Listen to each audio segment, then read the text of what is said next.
welcome back to another Ironman Pro Series highlights video for Ironman Frankfurt. The European Ironman Championships was just such an unreal race. I can't wait to unpack it for you. So many stories that were coming into this one. It's hard to keep track of them all and condense them into just one video, but I'll do my best to cover the big ones.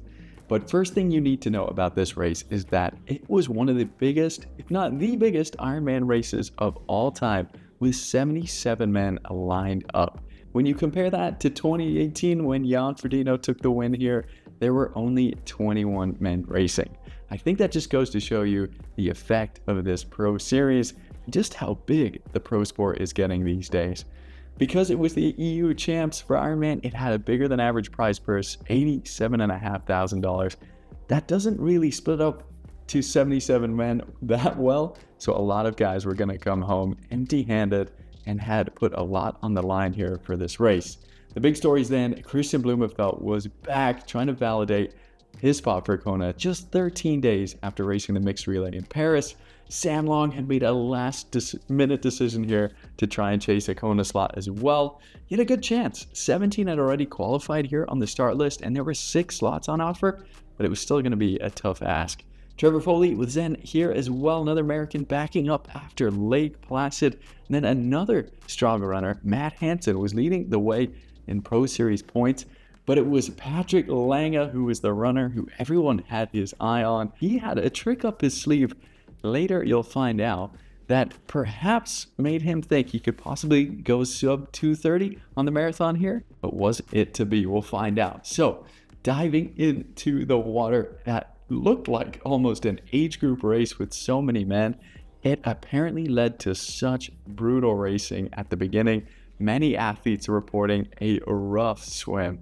This size of field, there's no avoiding it. And Patrick Lange was probably having flashbacks after his kick to the ribs in Roth ended his race there.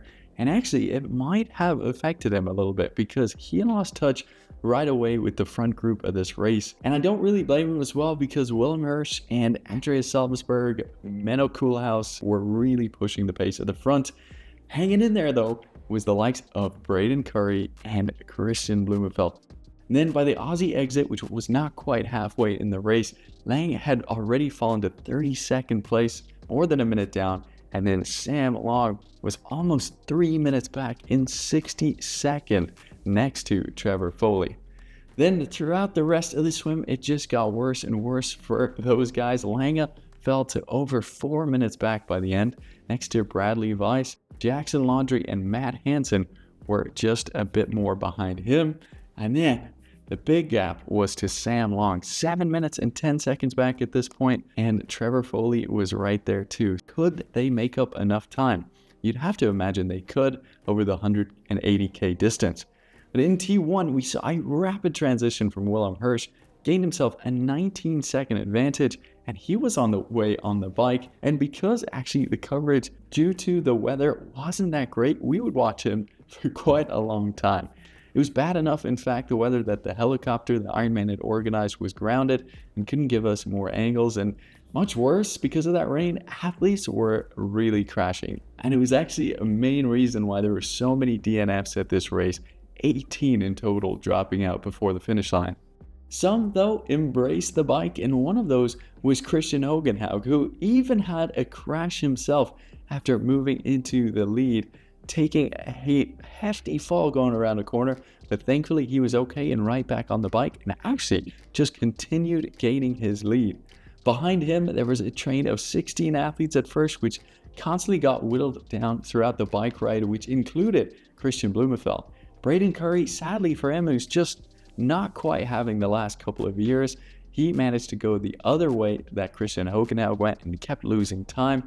Speaking of losing time, Patrick Lange lost another minute or two at this point, while Trevor Foley and Sam Long had also lost more time, now 9 minutes back uncharacteristically for them. Now, Christian Hogenhaug kept pushing the pace and got away from that whole chase pack, which included strong riders like ex-pro cyclist Ruben Sapuntka, who would eventually keep the closest to Christian by breaking away from that chase pack. And I really think we need to take a moment to appreciate what Hogenhaug did here on this course. I mean, a lot of people were reporting it was about 175 kilometers on Strava, so about 5K short. But to ride at 3:57 is still remarkable in those conditions. I mean, going back to when Jan won in that 2018 race, he ran a 4:28. And if you add in the extra 5 kilometers, you would still have to imagine that Christian Hogenhaug would have outrode Jan by quite a big margin.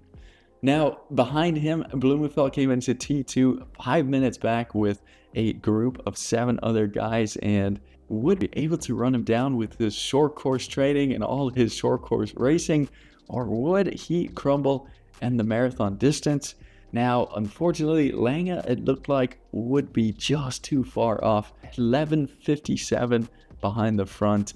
Did come into T2 and caused quite a bit of stir on the commentary because he pulled his super shoes out of a bag that had ice packs all over it. Clearly, he had a method to his madness here. I haven't heard too much explanation for this other than the coolness probably makes the foam of the shoe a little bit more effective, or that he was just trying to cool down on the run and was testing something for Kona, perhaps. But yeah, it didn't really help him out as he was suffering from cramping in his glutes and his lower back, and only would find his running legs, he said, 17 kilometers into the marathon, which wouldn't be enough and would only find him finishing in 8th place. And then Sam Long, oh my goodness, 17 minutes down, 35th position coming into T2. Kona was still possible, but unfortunately it was going to be just too much with everybody running really well here. And Trevor Foley, well, he unfortunately ended up DNFing at this race. He rode most of the ride hard, but unfortunately at the end wasn't able to keep up. But eventually he just cited exhaustion coming off of that Lake Placid race, which he alluded to in his training leading up to this race, saying he was right on the knife edge with how much he was doing. Now, this run was where things got truly special, and whenever we have Christian Blummenfelt racing, it seems to produce these special moments.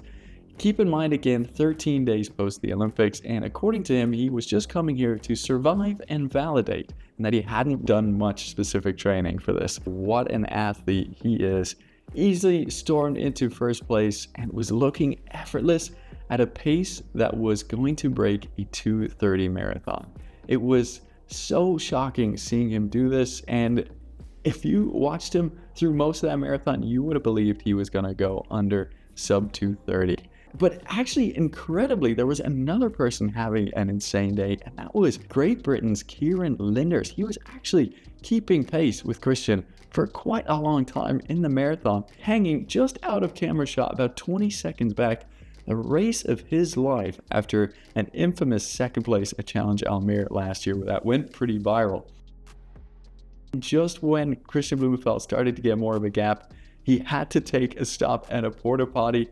He said after the race he hadn't practiced nutrition in a while and he really was paying the price, but he still zipped his suit back up and went to work again, starting to get more and more of a gap on Kieran Linders behind him. But then it looked like things might take a turn for the worse again when he started puking while he was running mid-stride, and still though, he was able to keep pressing on, barely slowed down. He did slow down in the back half. His first half he ran in 1:14.11, his second one in just over 1:18, and finished off the race with a 2:32 marathon, 7:27 total. Looked pretty fine considering all the trouble he'd had with nutrition during that race. I mean, absolutely shocking to see him pull that off. Kieran Linders managed to hold on for second with a brilliant 2:37 PB run of his own, and then Greg Barnaby with a 2:38 rounded out the podium, picked up his Kona spot. A 2:35 run for Menno Kulas landed him in 5th, and Christian Hogenhaug found 4th place after that brilliant bike ride. And then one other mention, 2:34 for Jonas Hoffman. He started the run in 21st and made up 16 places. But back to Christian Blummenfelt and just that ridiculous race he had.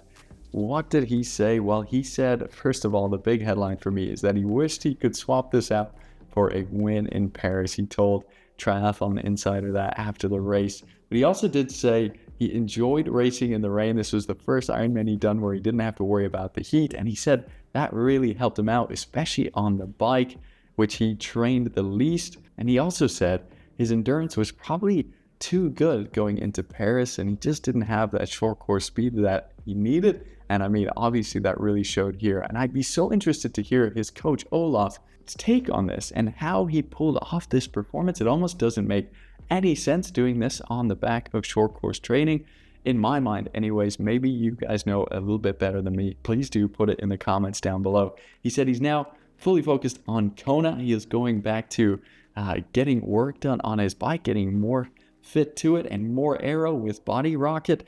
As he said, he'll probably be losing too much time at this point to the likes of Sam and Magnus, so he's clearly working on that bike, and you know, he probably is anyways, considering all that we've heard about him chasing the Tour de France in the future. In total, what do you guys think of this race? I think we witnessed one of the best performances on as little training as we've ever seen. Will he win Kona? Is he the favorite? Let me know. Thank you so much for watching. I'll make sure we make this build up to Kona as good as it gets. Check out dailytry.com for all the Pro Series standings and points and all the latest news and fantasy and much more. And make sure you tune in next week. We've got another epic European Championship race in Tallinn in Estonia. It's going to be a cracker. Thanks, guys. We'll see you in the next one.